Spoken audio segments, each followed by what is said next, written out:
Vous savez que nous vivons dans un monde où l'anxiété, la peur et l'inquiétude sont présentes. Notre monde a vécu de nombreuses guerres.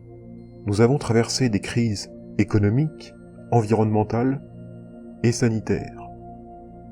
Comment ne pas être agité dans ces circonstances ? Malheureusement, au vu du contexte dans lequel nous évoluons, la tendance nous amène à penser que cela va empirer. Tous les changements brusques de l'avenir vont définir l'instabilité du monde. Cela va donc créer, au sein même de notre vie, de nombreuses petites séries de phases transitives. À force de les additionner, de les accumuler, il se pourrait même que nous vivions finalement constamment dans une grande phase unique de transition. Et comme notre mort est étroitement liée et influencée par notre vie, il y a donc un risque que le sentiment de précarité du monde soit accentué après la mort. 7 fois plus d'après les enseignements. Nous sommes plus impactés par ce qui se passe une fois mort, parce que l'ego n'est plus. Tous les moments de sagesse, tous les moments de clarté de l'esprit semblent se réduire de plus en plus. Pour éviter l'incertitude de notre monde, nous devons faire en sorte de prolonger plus longtemps les moments de compassion, de clarté et de sagesse. Voilà pourquoi la vie actuelle est à la fois une phase de réalité, mais aussi une phase de transition. Il s'élève de notre esprit joie puis tristesse, confusion puis clarté, colère puis sagesse, etc.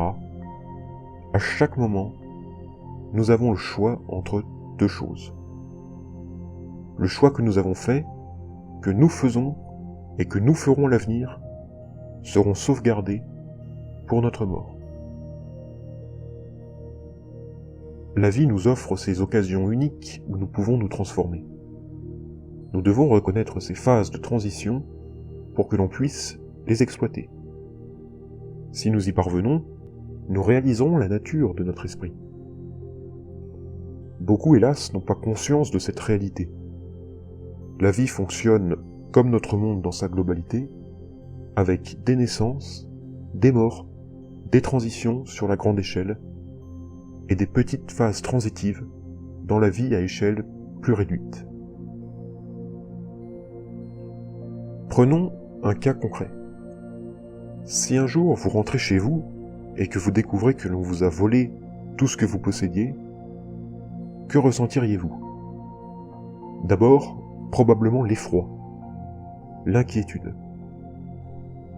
Nous essayons de regarder et de lister tout ce qui nous a été volé. Le choc apparaît alors.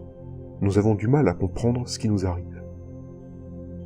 Mais, après quelques minutes de compréhension, arrive un tout nouveau sentiment. Quelque chose de plus agréable.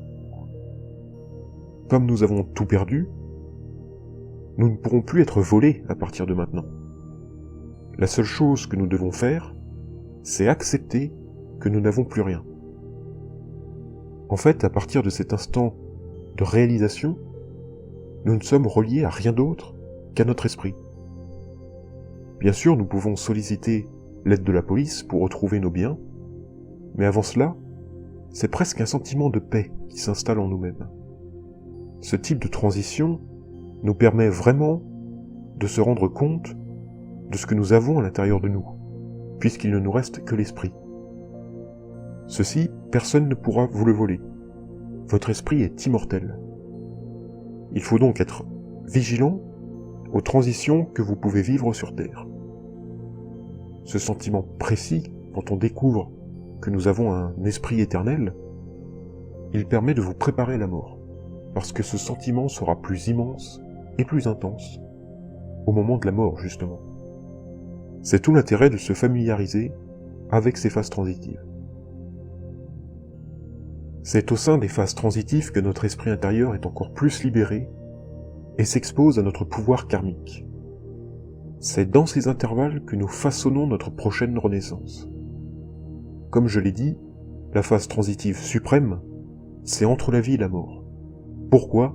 Parce que tous les aperçus que nous avons eus au cours de notre vie sur les phases transitives se produisent complètement au moment de la mort, car nous quittons notre corps et il ne nous reste, cette fois-ci, que l'esprit et seulement l'esprit.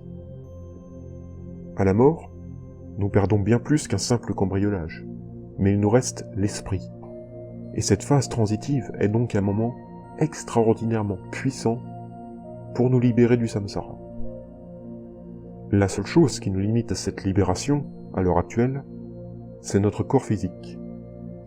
À la mort, l'esprit sera libéré de celui-ci. Tout ce que nous apprenons dans la méditation pendant qu'on est en vie nous permettra de le reconnaître. Une personne qui atteint la plus haute réalisation pendant qu'il est en vie, il ne sera libéré qu'au moment de sa mort. Dans la culture orientale, la mort est presque plus célébrée que la naissance, grâce à la possibilité énorme de s'éveiller. Parfois, lorsque la mort est préparée depuis longtemps, celle-ci peut s'avérer spectaculaire. C'est quand la pratique prend le relais sur la théorie que les surprises commencent à apparaître. Seulement, tant que nous possédons un corps physique, nous ne parvenons pas à se rendre compte de l'ampleur de l'esprit. C'est donc au moment de la mort que nous volerons de nos propres ailes.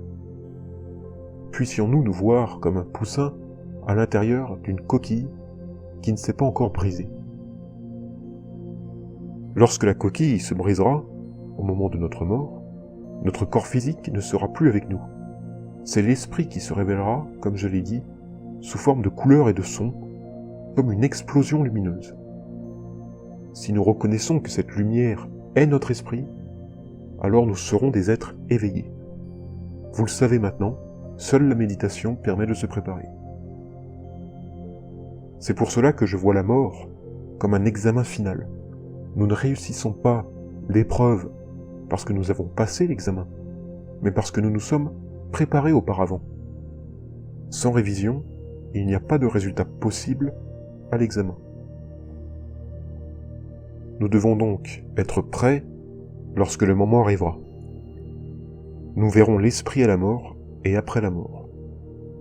Mais si nous ne le rencontrons pas dans cette vie actuelle, nous ne le reconnaîtrons pas. Cette vidéo se termine, on se retrouve mardi prochain pour une nouvelle vidéo.